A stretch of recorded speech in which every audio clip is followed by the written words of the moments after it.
Hello friends, welcome to my new video. तो सांग मैंने आज भिडटा मोर गोटे डिबेट कंपटीशन उपर बेस्ड अच्छी। फर्स्ट जो वीडियो शूट कराइला मुझे भाभी नी या चैनल रे अपलोड करी बोली, बट आई थिंक जो पिला माने डिबेट कंपटीशन प्रिपरेशन करोटा मे भी हेल्पफुल हो पारे। सो चलतु वीडियोटा को देखा। जदि वीडियोटा पसंद लगे ताहले वीडियो को लाइक करेंगे, शेयर करेंगे, और जदि चैनल नुआ अच्छा ताहले चैनल को सब्सक्राइब करेंगे।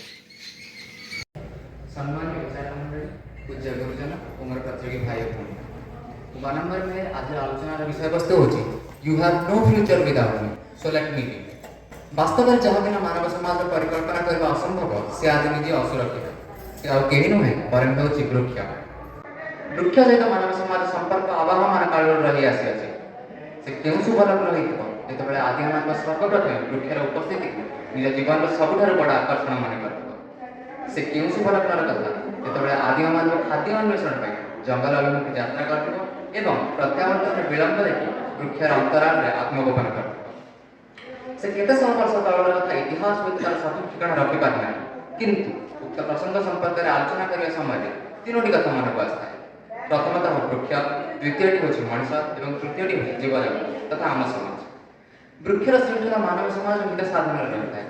मनुष्यर गुरुत्व मानविकतार श्रृंखलित लक्षण प्रकृति और पारिपार्श्विक परिस्थिति मन उत्तम रूप जीवन यापन करिपारता है। तृतीयतः जीवन जीवा, किंतु कल्याणकर परिस्थिति जीवन जीवा हो सबुठार बड़ गोटे मनुष्य ता जीवन सब किसी सहाय करिपारता है, किंतु भोकिला पेटर दाव को सहाय करबा यह पक्ष असंभव। जदियो भोकिला पेटर दाव को किछि दिन पई सहाय करि पारे, किंतु अम्लजान बिना 2 मिनिट को अधिक समय बंची पारे एवं यह ही सत्य अटे। एवं वृक्ष होछि अम्लजान जोगिबार मूल और विकल्पहीन प्राकृतिक औषध।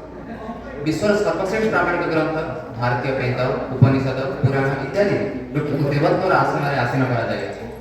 तरुपर गंगाधर के उक्ति प्रति उपकारे मोहिस्पृहादान पर उपकारे करुतरुदान स्थावर होई तु भागवत धर्म अवलंबन रे कर पुण्य कर।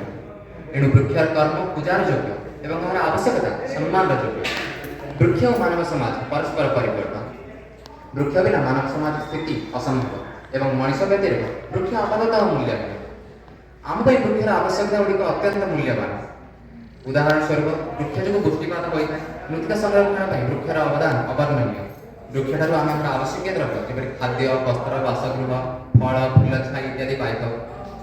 जैव विविधता वृक्ष द्वारा ही नियंत्रित होता है। वृक्ष वायुमंडल दूषित अंगारकाम्ल ग्रहण कर विशुद्ध अम्लजान वाष्प आमको जोगाई।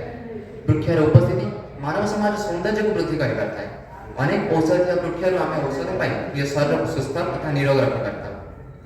भारतीय भावमानस गोटे सन्तान जन्म देवा अपेक्षा गोटे वृक्षारोपण करने महापुण्यर आख्या दि जाए।